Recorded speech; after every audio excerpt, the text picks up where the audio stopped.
মধ্যে অল্প একটু লবণ, অল্প একটু হলুদ দিয়ে দেখো জলটা আমার ফোটানো হয়ে গেছে। এর মধ্যে আমি চিংড়ি মাছগুলো দিয়ে দিচ্ছি। চিংড়ি মাছগুলো দিয়ে ভালো করে একটু নাড়াচাড়া করে নিয়ে আমি এটাকে 2 মিনিটের জন্য ঢেকে দিয়ে একটু দেখো চিংড়ি মাছগুলো কিন্তু আমার এখানে ভাপানো হয়ে গেছে। আর এখানে তোমরা পুঁইশাক দেখতে পাচ্ছ। এটাকে আমি আগে কেটে ভালো করে পরিষ্কার করে ধুয়ে 2-3টে সিটি মেরে নিয়েছি প্রেসার কুকারে। সেটাও তোমাদের আমি এখন দেখিয়ে দিলাম। চলো এবার কিভাবে রান্না করব সেটাও দেখাচ্ছি। পুঁইশাকটা রান্না করার জন্য আমি কয়েক টুকরো মিষ্টি কুমড়ো কেটে নিয়েছি এবং তার সাথে 2টো লঙ্কা তেলের উপরে দিয়ে একটু নাড়াচাড়া করে নেব। খুব বেশি ভাজা ভাজা করব না, অল্প একটু মিডিয়াম টু লো আছে কিছুক্ষণের জন্য নাড়াচাড়া করে নেব। কেটে ভাপিয়ে রেখেছিলাম চিংড়ি মাছগুলো, এই চিংড়ি মাছগুলো একটু দিয়ে এটাও আমি খুব বেশিক্ষণ নাড়াচাড়া করব না, অল্প একটু সময় ভেজে নেব।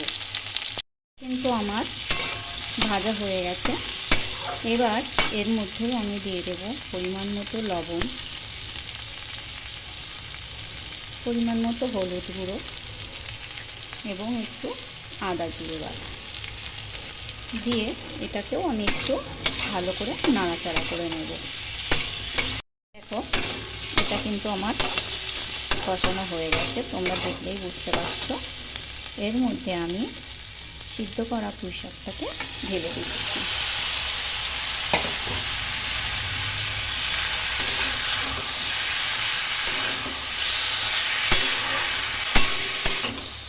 এখানে কিন্তু আমি খুব বেশি জল ব্যবহার করব না, সামান্য অল্প একটু জল এখানে আমি দিয়ে ঢেকে ঢেকে রান্না করব।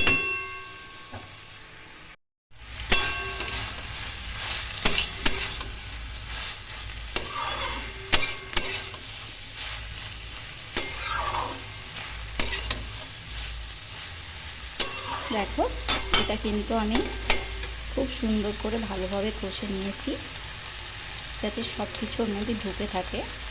এরপরে আমি যে চিংড়ি মাছ ভাপানো জলটা রেখেছিলাম শুধু এইটুকু জলই আমি ব্যবহার করব, আর কিন্তু এক্সট্রা করে কোনো জল আমি এখানে দেব না।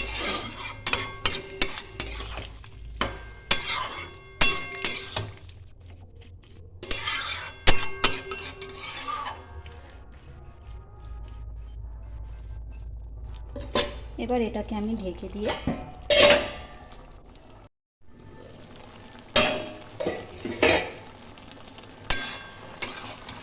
দেখো এটা কিন্তু আমি লো টু মিডিয়াম ফ্লেমেই দেখো। এবার আমি এখানে অল্প একটু চিনি ব্যবহার করব। তোমরা যদি চিনিটা পছন্দ না করো তাহলে তোমরা চিনিটা বাদ দিয়ে দিও। আমি একটু মিষ্টিটা পছন্দ করি তাই এখানে হালকা একটু মিষ্টি দিলাম। এবার মিষ্টিটার সাথে আমি ভালো করে মিশিয়ে নিয়ে তারপর ফাইনাল লুকটা তোমাদেরকে দেখাচ্ছি।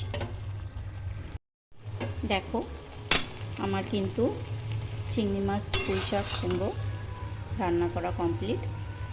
দেখতে যতটা সুন্দর না হয়েছে খেতে কিন্তু অসাধারণ হয়। এটা তোমরা বাড়িতে একবার ট্রাই করে দেখতে পারো। গরম ভাতের সাথে কিন্তু খুব ভালো লাগে খেতে। যদি তোমাদের ভালো লাগে একটা লাইক কমেন্ট করো।